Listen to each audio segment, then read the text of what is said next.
Esa fue la frase que mi hermano me dijo antes de dejarme sola en medio de la nada, a kilómetros de la civilización. Lo que él ignoraba es que la persona que llamaba era el notario público para confirmar la transferencia final de la empresa. A mi nombre. El motor de la camioneta se quejó por última vez antes de que Lázaro girara la llave y el silencio cayera sobre nosotros como una pesada manta. Un silencio denso, solo roto por el zumbido de los insectos de la tarde y el susurro del viento seco que levantaba pequeñas nubes de polvo rojizo. Estábamos en medio de la nada, un camino de tierra que serpenteaba entre hileras interminables de agave azul, un mar de espinas verdes bajo un cielo inmenso y pálido. El sol de Jalisco caía con una fuerza implacable, distorsionando el aire sobre el cofre del vehículo. Lázaro no me miró. Mantuvo la vista fija al frente, sus nudillos blancos por la fuerza con que apretaba el volante de cuero gastado. La vena en su sien palpitaba, un pequeño río furioso bajo su piel bronceada. «Bájate», dijo. Su voz no fue un grito, fue algo peor, un mandato bajo, cargado de un desprecio tan profundo que me heló la sangre a pesar del calor sofocante. No me moví. Sentía el sudor pegándome la blusa a la espalda. El olor a tierra seca y a tequila a medio fermentar que emanaba de la destilería, ahora a 50 kilómetros de distancia, parecía una burla. Ese era mi mundo, el mundo que yo había ayudado a construir, y ahora estaba siendo expulsada de él. ¿No me oíste? Te dije que te bajes, repitió, esta vez girando su rostro hacia mí. Sus ojos, los mismos ojos oscuros que compartíamos, estaban desprovistos de cualquier afecto fraternal. Eran los ojos de un extraño, de un enemigo.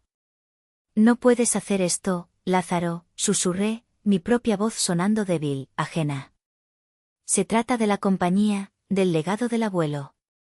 Una risa seca y fea escapó de sus labios. ¿El legado del abuelo?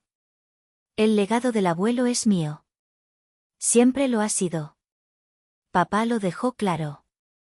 Se inclinó sobre la consola central, su rostro a centímetros del mío. Pude oler el café caro y la arrogancia en su aliento. Tú eres una empleada, Calista. Una empleada que se ha olvidado de su sitio. Y yo te lo voy a recordar. Abrió mi puerta con un movimiento brusco, el metal chirriando en protesta. Ahora. Sabía que discutir era inútil. Conozco a mi hermano. Conozco esa ira fría que precede a la crueldad. La evidencia que le había presentado esa mañana en su oficina, las facturas infladas, los registros de transferencias a una cuenta que no pertenecía a Agave Ancestral, el correo que confirmaba sus negociaciones secretas con un distribuidor rival, no había provocado culpa, sino furia. La furia de ser descubierto. Con una dignidad que no sentía, me deslicé fuera del asiento. Mis botas tocaron el suelo reseco y agrietado. El calor me golpeó de inmediato, un muro sólido. Me quedé de pie junto a la camioneta, viendo cómo él se acomodaba de nuevo en el asiento del conductor. Las mujeres como tú deben saber cuál es su lugar, Calista, dijo a través de la ventanilla abierta, saboreando cada palabra. Y el tuyo no es en la contabilidad, husmeando en mis asuntos. Tu lugar está en la cocina, o aquí, en el polvo. Quizás una larga caminata a casa te dé tiempo para reflexionar. Aprende la lección. Arrancó el motor, y la camioneta se lanzó hacia adelante, levantando una nube de tierra que me cubrió por completo. Me quedé allí, tosiendo, con el sabor amargo del polvo en la boca, viendo cómo el vehículo se convertía en un punto cada vez más pequeño en el horizonte hasta desaparecer. El silencio regresó, más profundo, más amenazante. Estaba sola. Completamente sola. El sol comenzaba a descender, pintando el cielo de tonos anaranjados y púrpuras. Pronto anochecería. No había casas, ni ranchos, ni un alma a la vista. Solo agave, tierra y cielo. Por un momento, una ola de pánico puro me recorrió.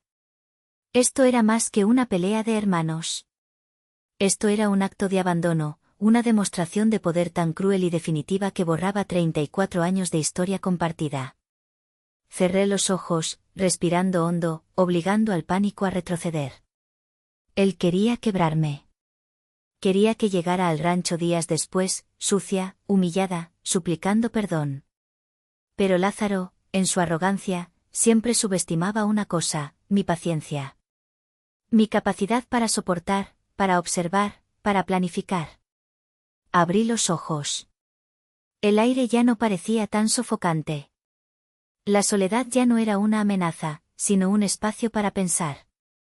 Me metí la mano en el bolsillo de mis vaqueros y saqué mi teléfono. La pantalla estaba cubierta de una fina capa de polvo. La limpié con el pulgar. Tenía 3 llamadas perdidas de mi tío Jacinto, seguramente preocupado porque no había vuelto de mi conversación con Lázaro. Pero había otra notificación. Un correo electrónico con el asunto, urgente, confirmación de transferencia. Lo ignoré por un momento y busqué un número en mis contactos. Un número guardado bajo el nombre de consultor. Un número internacional. Mi corazón latía con fuerza, no de miedo, sino de una extraña y fría anticipación. La misma anticipación que sentía al probar un lote de tequila nuevo, sabiendo que el delicado equilibrio de tiempo, temperatura y levadura había funcionado a la perfección. Llevaba 18 meses cultivando este momento. 18 meses de noche sin dormir, de mentiras piadosas y de una determinación tan dura como el diamante. El teléfono sonó 1, 2 veces. Una voz masculina con un pulcro acento francés respondió al otro lado. Bernard.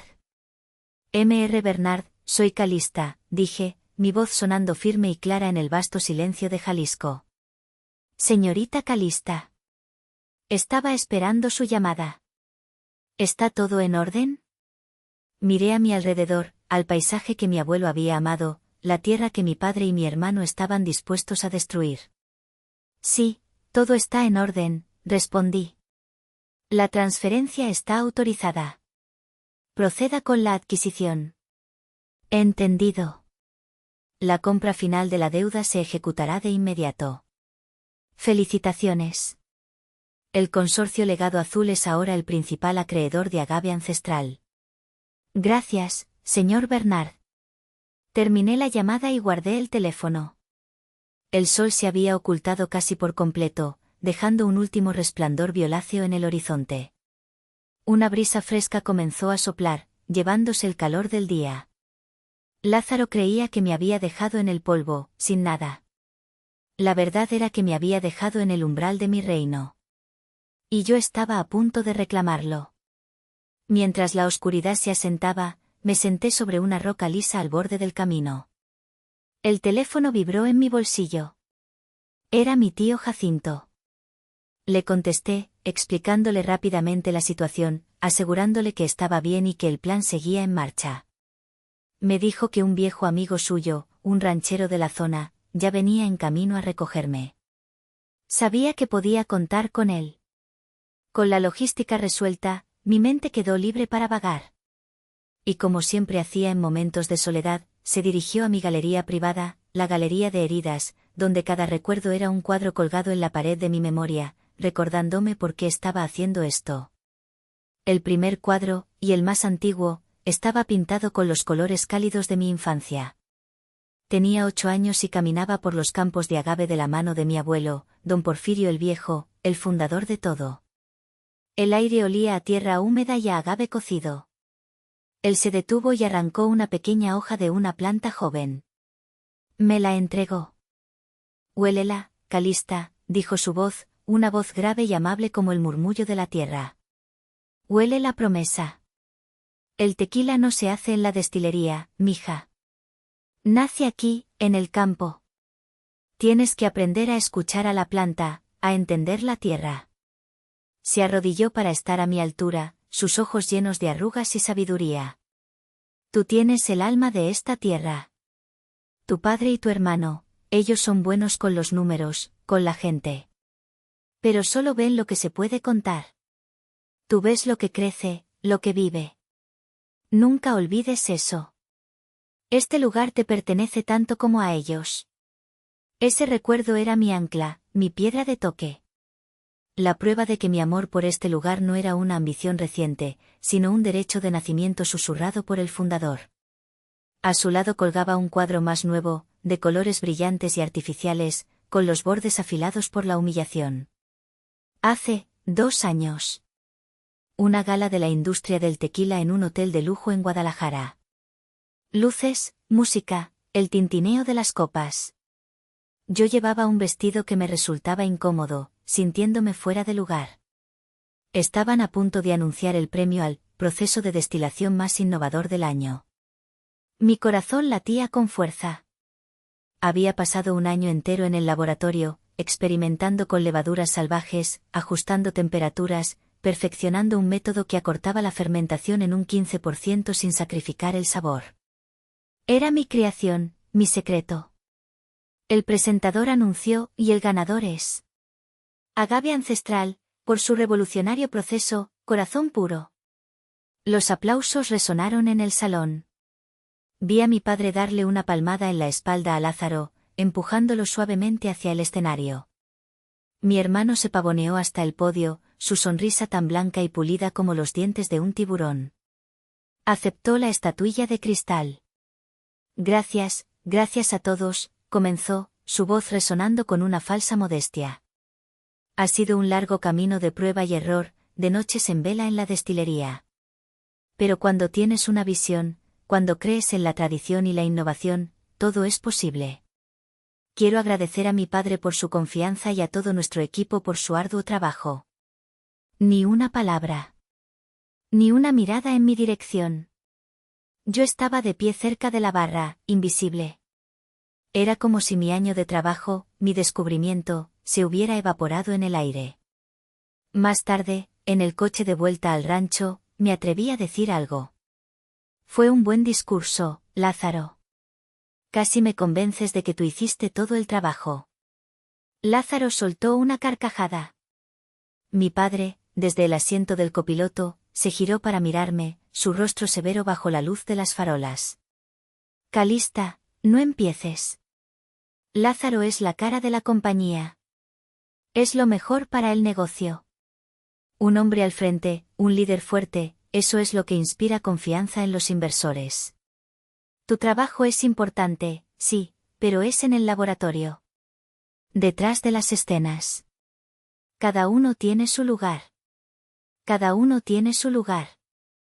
La misma frase, diferentes palabras. La misma jaula.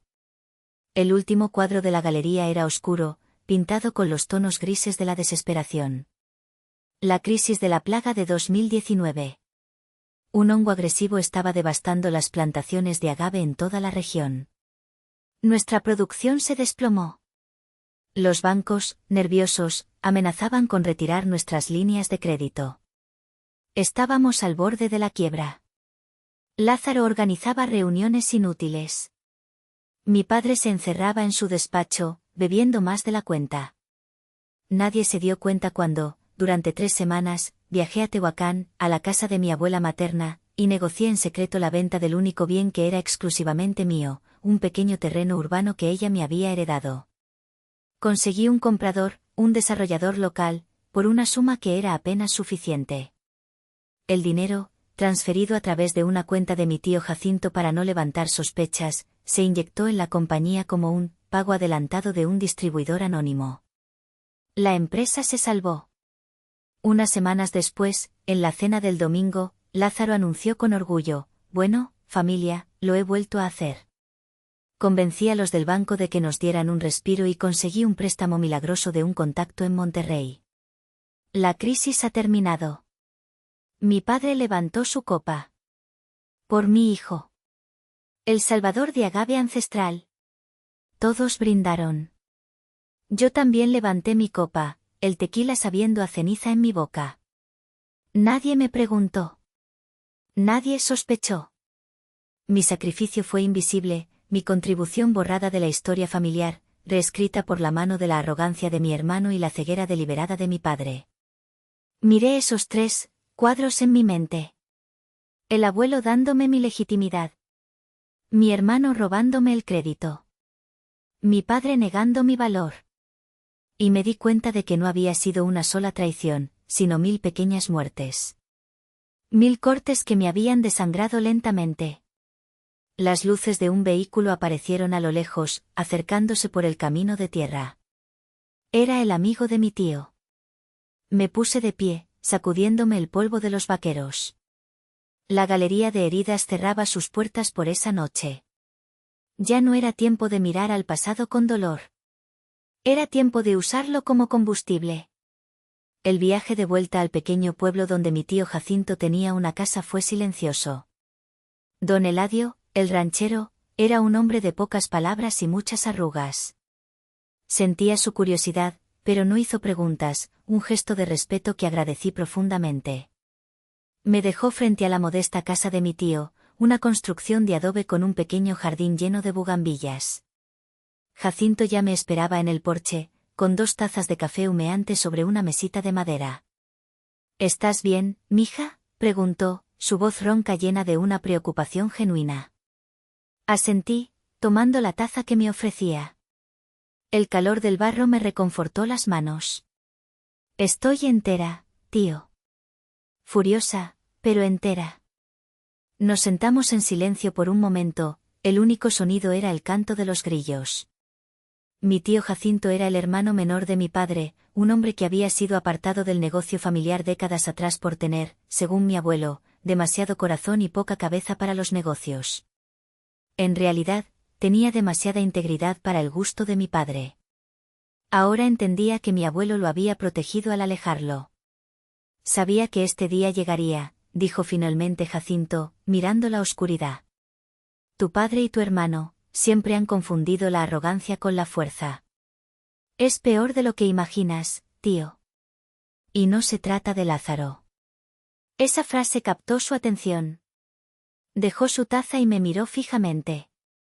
Explícate. Fue entonces cuando la historia que había estado guardando durante 18 meses comenzó a salir a borbotones. No como una confesión, sino como el informe de un general a su único aliado. Todo había comenzado no con las facturas infladas de Lázaro, sino con una casualidad. Una noche, hace año y medio, buscaba unos viejos títulos de propiedad en la caja fuerte de la oficina de mi padre. Él estaba de viaje y me había pedido que los encontrara para un asunto de impuestos. Detrás de una pila de carpetas polvorientas, mis dedos tropezaron con un libro de contabilidad de cuero negro que no reconocí. No era de los registros oficiales. La curiosidad, una cualidad que mi padre siempre había intentado reprimir en mí, me venció. Lo saqué y lo abrí sobre el escritorio de caoba. Lo que encontré me dejó sin aliento. No era solo un segundo juego de libros. Era un testamento detallado de 15 años de desfalco. Venta de agave a destilerías fantasmas que resultaron ser empresas fachada en Panamá. Compra de maquinaria a precios inflados a proveedores que pertenecían a un viejo amigo de mi padre. Bonos de gestión, para él mismo que ascendían a millones, registrados como gastos de operación. No podía creerlo, le dije a mi tío, mi voz temblando al recordar el shock de aquella noche. Era metódico. Implacable. Cada año, una sangría constante, cuidadosa, para no matar a la empresa, solo para mantenerla débil, dependiente de él. Pero la revelación más devastadora fue descubrir el papel de Lázaro en todo esto. En los márgenes, mi padre había hecho anotaciones. Él se llevó 50.000 de la cuenta de marketing. Bueno. Que se crea listo. Aumentar el presupuesto de viajes de L. Dejar que se dé la gran vida. Lo mantiene distraído. Mi hermano no era el cerebro. Era el bufón de la corte. Un peón al que mi padre le permitía pequeños robos, le inflaba el ego, le dejaba ganar premios que no merecía, todo para mantenerlo satisfecho y ciego a la verdadera operación que se desarrollaba bajo sus narices. La crueldad de Lázaro hacia mí no nacía de su propia fuerza, sino de la inseguridad que mi padre le había cultivado deliberadamente. Lo había convertido en un perro de ataque para mantenerme a raya. El plan de vender la empresa, continué, nunca fue de Lázaro. Era de papá. Era su jugada final. Vender los activos, la tierra, la marca, y desaparecer con el dinero, dejando a Lázaro con las culpas de una mala gestión y a mí sin nada. Jacinto escuchaba, su rostro endureciéndose con cada palabra. Cuando terminé, se levantó y caminó hasta el borde del porche, dándome la espalda. Se quedó así un largo rato. Ese hombre, dijo finalmente, su voz ahogada por la rabia. Mi propio hermano. Destruyendo el trabajo de nuestro padre. El legado de nuestra familia. Por pura avaricia. Se giró, y en sus ojos vi un dolor tan profundo como el mío. Tu abuelo lo sabía. Siempre supo de la oscuridad que había en Porfirio. Por eso me apartó. Y por eso te dejó a ti esa última defensa. Se refería al testamento, a la cláusula secreta que el abogado de mi abuelo, el señor Bernal, me había revelado después de que le mostrara los libros negros. Pero yo sabía que el testamento no era suficiente. Era un interruptor de emergencia, no una solución. Mi padre era una serpiente. Si le cortabas una cabeza, le crecerían dos. Para vencerlo, no podías ampliamente tomar el control. Tenía que quitarle todo el poder. Tenía que ser más inteligente, más fría, más calculadora que él. Esa noche, en la soledad de la oficina de mi padre, con la prueba de su traición en mis manos, sentí como algo dentro de mí se rompía y se reordenaba. El dolor se solidificó, convirtiéndose en una especie de claridad helada. La Calista que buscaba la aprobación de su padre, la que anhelaba una palabra de reconocimiento de su hermano, murió. En su lugar, nació una estratega. El testamento nos da el control del consejo, tío, le dije, mi voz ahora desprovista de cualquier emoción. Pero él todavía puede luchar. Puede declarar la empresa en bancarrota, puede ahogarnos en litigios. No podemos ganar solo defendiendo. Tenemos que atacar. Fue entonces, en la pequeña cocina de mi tío, con el olor a café y a tierra mojada, donde trazamos el verdadero plan. No se trataba solo de reclamar la empresa. Se trataba de construir una trampa tan perfecta que mi padre y mi hermano entraran en ella voluntariamente, convencidos de que estaban caminando hacia su mayor triunfo.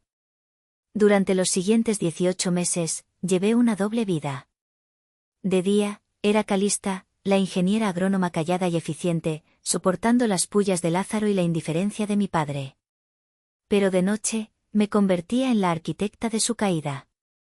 Con la ayuda de Jacinto y el dinero de la venta de mi terreno, contactamos a un bufete financiero en Ginebra.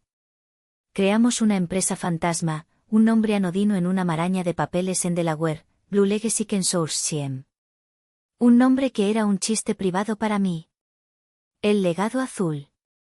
Nuestro legado. Luego, con una precisión quirúrgica, el consorcio comenzó a operar. A través de terceros, de bancos intermediarios, empezamos a comprar la deuda de agave ancestral.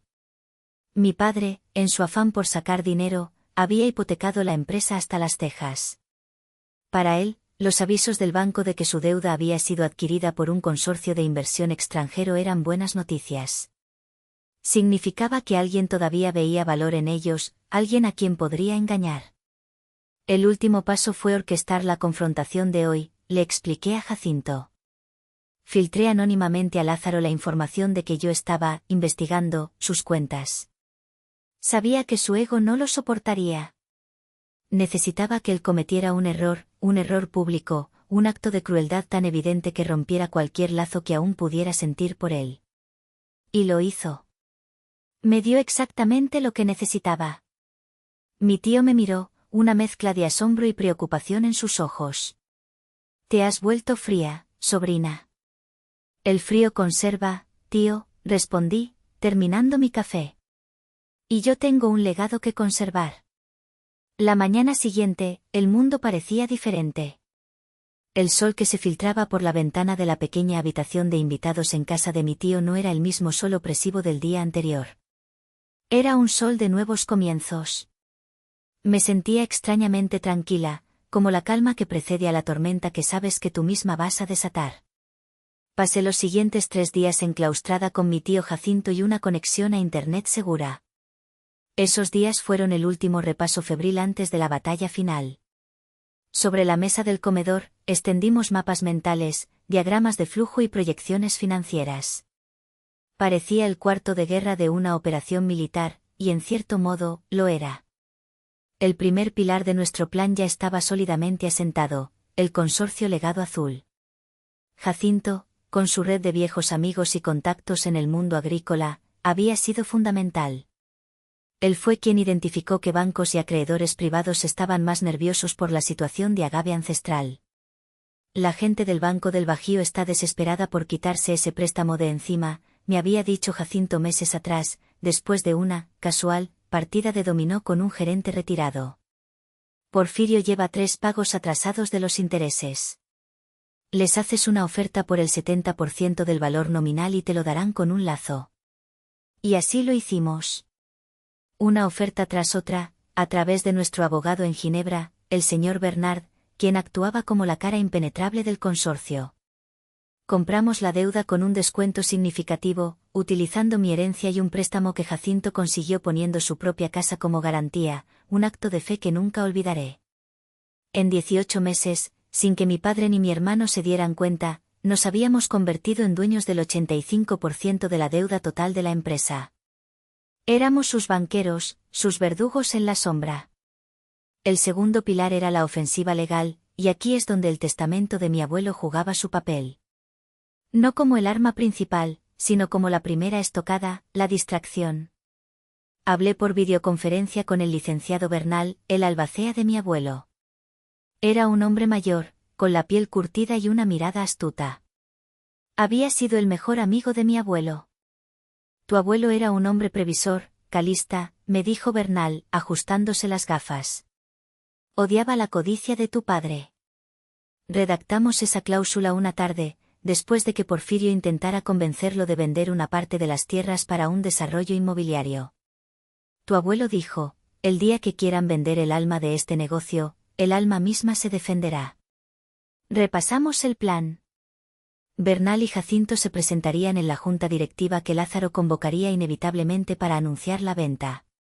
Presentarían el testamento, invocarían la cláusula y me nombrarían directora general. Sería un golpe de teatro perfecto. Y sabíamos que Porfirio, creyéndose acorralado pero aún en control de la situación financiera, reaccionaría con arrogancia, declarando que yo heredaba una empresa en quiebra. Y esa, precisamente, era la trampa. El tercer y último pilar era la información. Necesitaba que el plan de venta de mi padre y mi hermano avanzara sin contratiempos hasta el último momento. Fue la parte más difícil, la que más me repugnaba. Tuve que jugar el papel de la víctima, de la hermana ignorada. Tuve que descubrir accidentalmente correos de Lázaro, hacer preguntas ingenuas en las cenas familiares sobre la salud financiera de la empresa, sembrar la idea de que yo sospechaba algo, pero que era demasiado débil para actuar. ¿Estás segura de esto, mija?, me preguntó Jacinto mientras revisábamos los pasos finales. Provocarlos así, es peligroso. Es necesario, tío, respondí, mi voz más firme de lo que me sentía. Necesito que se sientan seguros. Necesito que crean que yo soy el único obstáculo, y que soy un obstáculo fácil de quitar. El que me dejara tirada en ese camino no fue solo un acto de crueldad. Fue un error táctico. Él cree que me ha neutralizado. Cree que ha ganado. Y un enemigo que se cree victorioso es un enemigo vulnerable. La tarde del tercer día, recibí la llamada que esperaba. Era Guadalupe, mi madre. Su voz sonaba tensa, un guión mal aprendido. Calista, hija, ¿dónde estás? Tu padre y tu hermano están muy preocupados. Preocupados. La palabra era tan falsa que casi me eché a reír. Estoy bien, mamá. Necesitaba unos días para pensar. Bueno, pues vuelve a casa. Mañana hay una junta muy importante. Lázaro tiene un gran anuncio que hacer. Quiere que toda la familia esté allí. Para apoyarlo. La invitación a mi propia ejecución. Ahí estaré, mamá, dije con una dulzura que me costó un esfuerzo sobrehumano. No me lo perdería por nada del mundo. Colgué el teléfono y miré a mi tío. Él asintió lentamente. Es la hora, dijo. Es la hora, confirmé. El plan maestro estaba en marcha. Todas las piezas estaban en su lugar. El consorcio era el dueño de la deuda. El testamento era el señuelo. Y yo era la dueña de su destino. La sala de juntas de agave ancestral olía a cuero viejo, a cera para muebles y a una arrogancia de generaciones. Era un espacio diseñado para intimidar, con su enorme mesa de mezquite pulido y los retratos al óleo de mi abuelo y mi bisabuelo observando desde las paredes. Siempre había odiado esa habitación. Me hacía sentir pequeña, una intrusa en un mundo de hombres. Pero esa mañana, mientras entraba, no sentí nada de eso. Sentí que entraba en mi territorio. Llegué deliberadamente, 5 minutos tarde. La reunión ya había comenzado. Mi padre, Porfirio, estaba sentado a la cabecera de la mesa, una posición que no le correspondía pero que había usurpado desde la muerte del abuelo. Lázaro estaba a su derecha, pavoneándose, con una presentación de PowerPoint proyectada en la pantalla detrás de él. El título decía, Alianza Estratégica para un Futuro Global. Qué eufemismo tan ridículo para una venta hostil. Mi madre, Guadalupe, estaba sentada un poco apartada, en una silla contra la pared, como siempre, una espectadora silenciosa en el teatro de su propia vida. También estaban presentes 2 de los socios minoritarios, viejos amigos de la familia que siempre seguían la corriente a mi padre. Cuando abrí la pesada puerta de madera, todas las cabezas se giraron hacia mí. Lázaro detuvo su discurso a mitad de una frase. Una sonrisa de suficiencia se dibujó en su rostro. Vaya, vaya. Miren quién decidió aparecer, dijo, su tono burlón. Pensé que todavía estabas, caminando. ¿Vienes a disculparte por tu comportamiento? Ignoré su comentario. Caminé con paso firme y tranquilo, no hacia una de las sillas vacías en el extremo de la mesa, sino hacia la ventana que daba a los campos de agave. Me quedé allí, dándoles la espalda por un momento, observando la tierra que era el corazón de todo.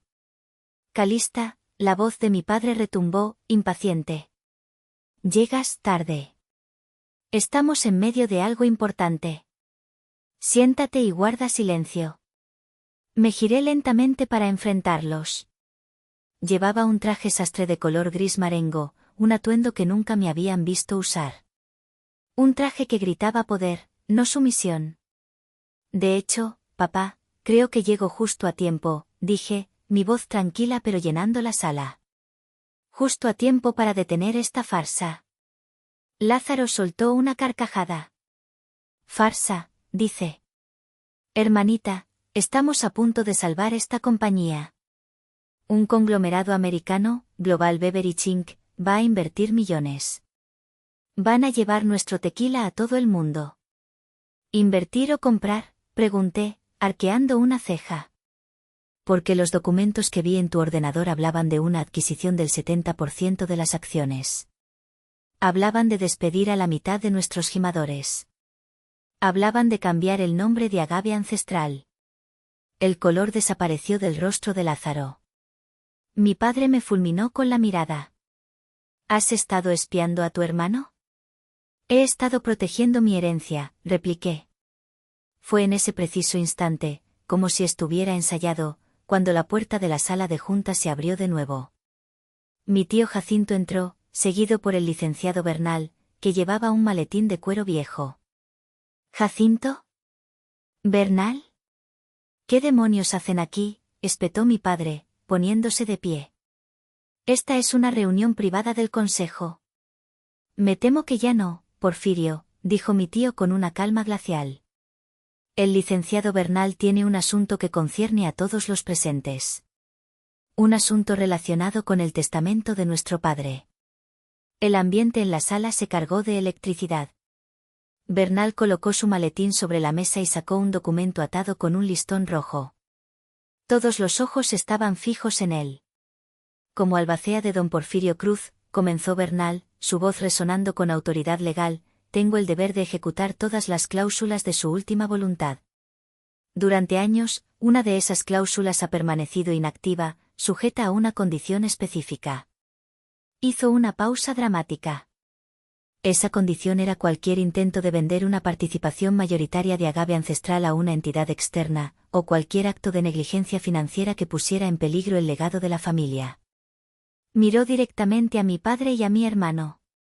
Considero que ambas condiciones se han cumplido. Abrió el documento. La cláusula 12b del testamento estipula que, en tal caso, una acción especial, mantenida en un fideicomiso, se activaría. Esta acción, conocida como la acción dorada, se convierte automáticamente en el 51% de las acciones con derecho a voto de la compañía. Un jadeo colectivo recorrió la sala. Lázaro parecía que iba a descomponerse. Y esa participación mayoritaria, continuó Bernal, debía ser transferida a un heredero. El heredero que, a juicio del albacea, demostrara tener la sabiduría de la tierra y la fuerza para proteger el legado.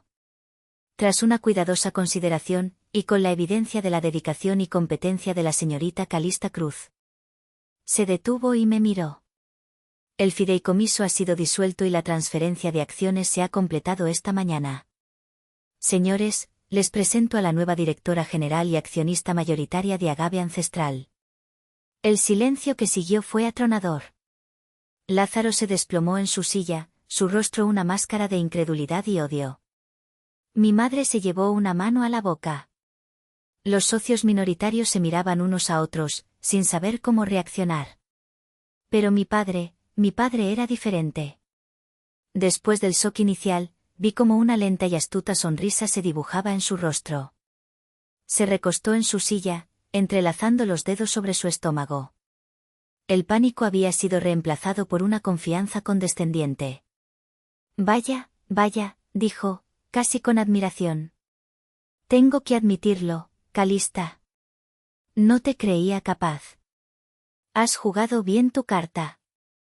El viejo zorro de mi padre, siempre con unas bajo la manga, incluso desde la tumba. Se encogió de hombros. Muy bien. Eres la jefa. Felicidades. Hizo un gesto hacia la pila de informes financieros que Lázaro había estado presentando. Ahora eres la jefa de un barco que se hunde. Heredas una empresa con una deuda de $20 millones. Los bancos nos están asfixiando. Tu única opción para salvar esto es vender. Y para vender, necesitas la aprobación del consejo. Y yo, como presidente de ese consejo, nunca firmaré esa venta. Se echó a reír, una risa profunda y satisfecha. Creía que me había acorralado. Creía que, aunque yo tuviera el control nominal, él todavía tenía el poder real, el poder de la ruina financiera. Miró a los demás como diciendo, la niña ha tenido su momento, pero la partida sigue siendo mía. El público, la audiencia de esta historia, estaría pensando, lo logró. Le quitó la empresa. Pero, ¿y ahora qué? ¿Cómo va a salir de esta? Estarían en el borde de sus asientos, esperando mi respuesta, mi siguiente movimiento en este juego de ajedrez. No sabían que el testamento nunca fue el jaque mate. Solo fue el sacrificio del alfil para poner al rey en posición. Dejé que la risa de mi padre se apagara. Dejé que su confianza llenara la habitación, que su arrogancia se asentara como una capa de polvo sobre todo. Lo observé, a él y a mi hermano, que empezaba a recuperar un atisbo de esperanza, creyendo que la victoria de su hermana sería pírrica. Disfruté de su error. Disfruté de su ceguera. Luego, por primera vez en toda la reunión, sonreí. No fue una sonrisa de triunfo, ni de alivio. Fue una sonrisa fría, precisa, la sonrisa de un cirujano a punto de hacer una incisión inevitable. Caminé lentamente desde la ventana hasta la mesa. No me senté. Me quedé de pie, apoyando las yemas de los dedos sobre la superficie de madera pulida, la misma madera que había sentido la presencia de mi abuelo durante 50 años. Tienes razón, papá, dije, mi voz tan tranquila que todos tuvieron que inclinarse para escuchar. Tienes toda la razón. La empresa tiene una deuda enorme. $20 millones, para ser exactos. Una deuda que, como bien dices, nos está ahogando. Recorrí con la mirada los rostros de todos los presentes. El de mi madre, lleno de confusión y miedo. El de los socios, pálido y nervioso. El de Lázaro, una mezcla de odio y una incipiente y desesperada esperanza. Y finalmente, el de mi padre, lleno de suficiencia. Y también tienes razón en que la mayor parte de esa deuda se concentra en un solo acreedor, continué, saboreando cada palabra. Un agresivo consorcio de inversión extranjero que ha estado comprando nuestra deuda durante el último año y medio. Un consorcio que tiene el poder, según los contratos que tú mismo firmaste, de exigir el pago inmediato si la empresa se declara insolvente. Porfirio asintió, su sonrisa ensanchándose. Exactamente. Y sin la venta, somos insolventes. Estás atrapada, Calista. Jaque mate. Casi, dije suavemente. ¿Saben? He estado investigando a este misterioso acreedor. Se llama Blue Legacy Consortium. Consorcio Legado Azul. Un nombre poético, ¿no creen? Para una entidad financiera tan despiadada. Me moví hacia mi maletín, que había dejado en una silla cercana. Lo abrí y saqué una sola carpeta de color azul. La coloqué sobre la mesa con un sonido suave y definitivo. Verás, papá, aquí es donde tu lógica falla. Dices que mi única opción es vender. Pero hay otra. Según los estatutos de la empresa, la nueva directora general, es decir, yo, tiene la autoridad para tomar decisiones financieras drásticas para proteger el futuro de la compañía. Miré a todos a los ojos. Y esta mañana, hace exactamente una hora, mi primera decisión como directora general de Agave Ancestral fue declarar a la empresa en estado de insolvencia y acogernos voluntariamente al capítulo 11 de la Ley de Quiebras. El impacto de mis palabras fue visible. Lázaro se puso de pie de un salto. ¿Qué hiciste qué? Estás loca. Acabas de destruir la empresa. Al contrario, respondí sin mirarlo, mis ojos fijos en mi padre, cuyo rostro había perdido toda su arrogancia y ahora mostraba una creciente confusión. Acabo de salvarla. Porque, como principal acreedor, el consorcio Legado Azul tiene ahora el derecho preferente, por encima de los accionistas, de ejecutar la deuda y tomar control total de todos los activos de Agave Ancestral a cambio de la cancelación de la misma. El silencio volvió a caer. Podía oír el zumbido del proyector, el latido de mi propio corazón. Mi padre frunció el ceño, su mente trabajando a toda velocidad, intentando encontrar la falla, la salida. ¿Y qué? ¿A quién le importa?, gritó. ¿Quién diablos es ese maldito consorcio? ¿Crees que un montón de gringos van a saber cómo manejar este negocio? Lo harán pedazos. Oh, no lo creo, dije, abriendo la carpeta azul que había puesto sobre la mesa. Deslicé el documento principal a través de la superficie pulida hasta que se detuvo justo delante de él. Era el acta constitutiva de Blue Legacy Consortium, LLC, registrada en el estado de Delaware. En la sección, propietario y único miembro directivo, había un solo nombre, escrito en una tipografía clara e inconfundible. Mi padre bajó la vista. Vi cómo sus ojos recorrían el texto. Vi el momento exacto en que su cerebro procesó la información. Vi cómo su rostro pasaba de la confusión a la incredulidad, y de la incredulidad al más puro y absoluto horror. Era como ver un edificio derrumbarse en cámara lenta. Su mandíbula se aflojó. El color huyó de su piel, dejándola con un tono ceroso y enfermizo. Levantó la vista, sus ojos desorbitados se encontraron con los míos. El consorcio, susurré, inclinándome ligeramente sobre la mesa para que nadie más que él y Lázaro pudieran oírme. Soy yo. Dejé que la verdad los golpeara. He sido la dueña de tus deudas durante 18 meses, papá. Cada pago de intereses que hacías, me lo hacías a mí. Cada vez que renegociabas un préstamo, lo hacías conmigo. Y ahora, gracias a la insolvencia que tú y tu mala gestión crearon, y que yo acabo de formalizar, soy la dueña de todo. Me enderecé y mi voz volvió a su volumen normal, dirigiéndose a toda la sala. No necesito que firmes nada. No necesito la aprobación de un consejo que ya no existe.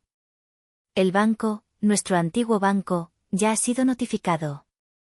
La transferencia de activos al nuevo propietario, Blue Legacy Consortium, es decir, a mí, es una mera formalidad legal. Miré a mi padre, a ese hombre que me había considerado un cero a la izquierda toda mi vida. Bienvenido a la quiebra, papá. Espero que disfrutes del sabor del polvo. A mí, personalmente, no me gustó. El jaque mate. No con el testamento de mi abuelo, sino con las propias reglas del juego capitalista que él tanto adoraba. No le había quitado la empresa. Había hecho que me la entregara él mismo en bandeja de plata. El derrumbe fue total y absoluto. No fue ruidoso, no al principio. Fue un colapso silencioso, implosivo. Porfirio, mi padre, se quedó mirando el documento sobre la mesa, su mente aparentemente incapaz de procesar la magnitud de su derrota. Su respiración se volvió superficial, jadeante. Se llevó una mano al pecho, sus nudillos rozando la tela de su costosa camisa. Por un momento, temí que fuera a sufrir un infarto allí mismo. Lázaro, por otro lado, reaccionó con la furia impotente de un animal enjaulado. Sus ojos pasaron de mí a mi padre, y por primera vez en su vida, pareció ver a nuestro progenitor no como un ídolo, sino como el arquitecto de su propia humillación. Tú, Siseo, señalando a mi padre. Tú lo sabías. Sabías que la deuda era tan grande. Me dejaste creer que yo era el jefe, el genio, mientras hundías el barco. Cállate, inútil, masculló mi padre, sin apartar la vista del papel. No sabes nada. Claro que no sé nada, gritó Lázaro, golpeando la mesa con el puño. Porque nunca me enseñaste nada. Solo a sonreír, a dar la mano y a gastar el dinero que tú estabas robando. Fue la primera verdad que le oí decir en años. Y esa verdad lo rompió. Se desplomó en su silla, cubriéndose el rostro con las manos, sus hombros sacudidos por sollozos secos y rabiosos. El hombre de la casa, el heredero dorado, se había hecho añicos. Mi madre, Guadalupe, se levantó por fin de su silla en la esquina. Caminó con pasos vacilantes hasta mi padre, poniendo una mano temblorosa en su hombro. Porfirio, ¿es cierto? Él la apartó con un gesto brusco, sin mirarla. Vete a casa, Guadalupe. Esto no es asunto tuyo. Todo es asunto mío, dijo ella, su voz sorprendentemente firme. He visto cómo la ignorabas, cómo la menospreciabas a ella, dijo, señalándome. He visto cómo lo malcriabas a él. Y me he callado. Porque ese es mi lugar, ¿no? Callar y obedecer. Pero esto, destruir la herencia de tus propios hijos. Sacudió la cabeza, las lágrimas corriendo por sus mejillas. No te reconozco. Me dirigí a los dos socios minoritarios, que parecían estatuas de sal. Señores, su participación accionaria ha quedado reducida a cero por la quiebra. Sin embargo, añadí, mi tono volviéndose puramente profesional, en reconocimiento a su lealtad pasada a mi abuelo, el nuevo propietario estará dispuesto a ofrecerles un contrato de consultoría con una compensación justa. Mi abogado se pondrá en contacto con ustedes. Era un gesto de piedad, pero también una demostración de poder. Les estaba diciendo que el viejo régimen había muerto, y que yo era la única que podía ofrecerles un futuro. Asintieron en silencio, recogieron sus cosas y salieron de la sala sin mirar a mi padre. Ahora solo quedábamos nosotros cuatro y mi tío Jacinto, que había permanecido de pie junto a la puerta, un guardián silencioso de este ajuste de cuentas. Me acerqué a mi padre. Él finalmente levantó la vista, y en sus ojos no vi odio, ni siquiera ira. Vi algo mucho peor, la nada. El vacío de un hombre cuyo universo entero se había desintegrado. Fuera de mi empresa, le dije, mi voz sin inflexiones. Cogí un sobre que había preparado y se lo entregué. Dentro había un boleto de avión, solo de ida, a La Paz, Baja California, donde tenía un viejo conocido que le debía un favor. También había una advertencia escrita, un solo intento de contactar a los abogados, a los bancos o a mí, y una copia completa de tus libros negros irá directamente al Servicio de Administración Tributaria. Tienes 24 horas para desaparecer.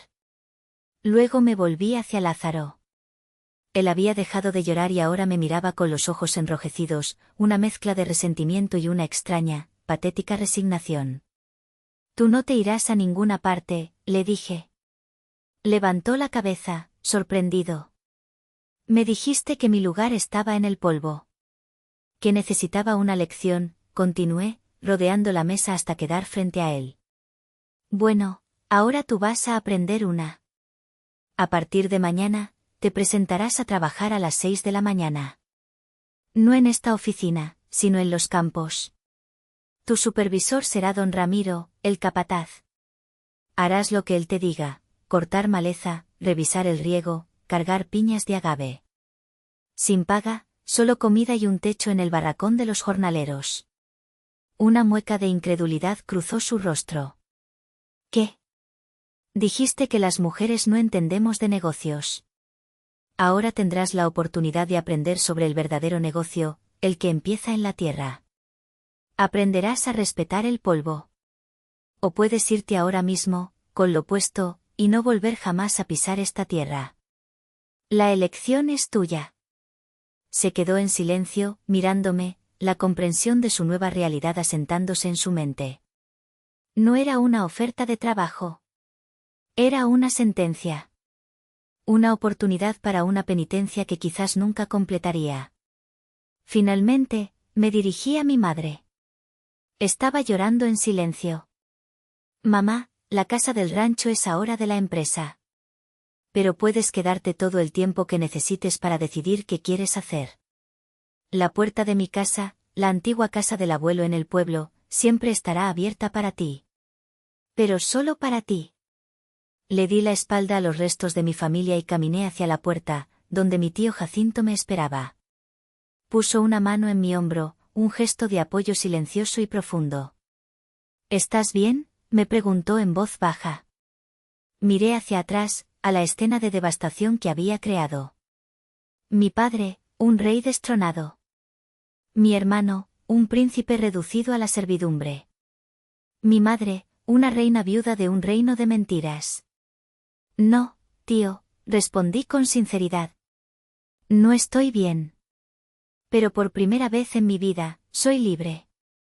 Y juntos, salimos de la sala de juntas, dejando atrás la tierra quemada para empezar a construir sobre ella. Ha pasado un año. Un año que se ha sentido como una década y como un parpadeo, todo al mismo tiempo. El polvo que Lázaro me obligó a tragar aquel día se ha convertido en el suelo fértil de un nuevo comienzo. Agave ancestral, ahora legalmente reestructurada bajo mi control total, está floreciendo de una manera que ni mi abuelo habría soñado. Mi primera acción como dueña absoluta fue convocar a todos los trabajadores, desde los gimadores con manos callosas por décadas de trabajo hasta el personal de la destilería. Les presenté los libros, los verdaderos y los falsos. Les conté la historia de la traición y la historia de la recuperación. Y luego les hice una promesa, que nunca más el sudor de su trabajo serviría para engordar cuentas en paraísos fiscales. Implementé el programa de participación en los beneficios que siempre había soñado, vinculando una parte de las ganancias anuales directamente a los salarios de los empleados. Invertí en nueva maquinaria, sí, pero también en mejores condiciones de vivienda para los jornaleros y en becas para sus hijos. La lealtad que me devolvieron fue feroz, inquebrantable. Dejaron de ser empleados, se convirtieron en socios de un legado compartido. Mi padre cumplió su parte del trato. Desapareció. A través de mi tío, sé que vive en un pequeño apartamento en La Paz, un fantasma de lo que fue. No ha intentado contactarme. El poder que yo tengo sobre él, la amenaza de la ruina fiscal y la cárcel, es más fuerte que cualquier lazo de sangre que pudiera haber existido. Mi madre, Guadalupe, se quedó en el rancho durante 6 meses, vagando por la casa grande como un alma en pena. Finalmente, un día se presentó en la puerta de la casa del pueblo, la que yo había restaurado. Llegó con una sola maleta. No hablamos mucho de lo sucedido. No hay palabras para sanar décadas de silencio cómplice.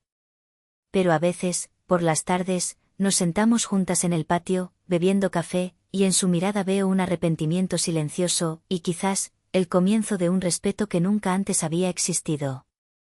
Es un comienzo frágil, Pero es un comienzo. ¿Y Lázaro? Sorprendentemente, se quedó. Los primeros meses fueron un infierno para él.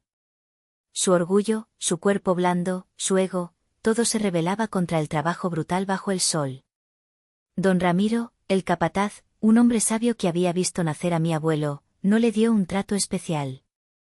Lo trató como a uno más.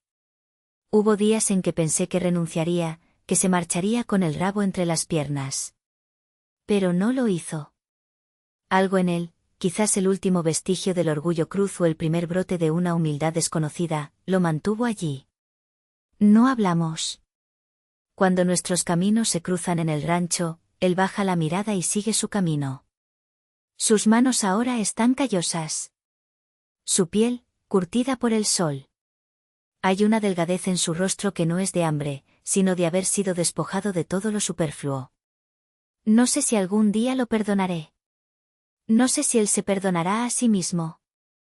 Pero a veces, cuando lo veo enseñar a un gimador más joven la forma correcta de cortar la piña, veo un atisbo del hombre que podría haber sido. Hoy, estoy de pie en el mismo camino de tierra donde todo terminó y todo comenzó. El sol se está poniendo, tiñendo los campos de agave de un color dorado intenso. El aire es fresco y huele a lluvia inminente. En mi mano, no sostengo un brote de agave, sino una copa de cristal. Dentro, el líquido ambarino brilla. Es nuestro nuevo tequila extra añejo, legado de Calista. Ha ganado 2 medallas de oro internacionales en los últimos 6 meses. Lo llevo a mis labios y tomo un sorbo. El sabor es complejo.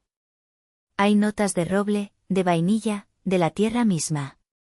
Pero también hay otros sabores, sabores que solo yo puedo percibir. El sabor del polvo y la humillación. El sabor metálico de la traición. Y por debajo de todo, un sabor persistente, cálido y dulce. El sabor de la justicia. Mi padre me llamó monstruo en su último y único correo electrónico. Mi hermano, en una de sus raras conversaciones con mi tío, dijo que le robé su vida.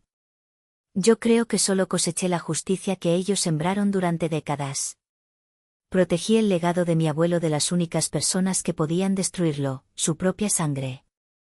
Pero a veces, en el silencio de la noche, cuando el viento susurra entre las hojas de agave, me pregunto, para reclamar mi lugar, el lugar que siempre fue mío, ¿tuve que perder una parte de mi alma? ¿Me convertí en la serpiente para vencer a la serpiente? ¿Qué opinan ustedes?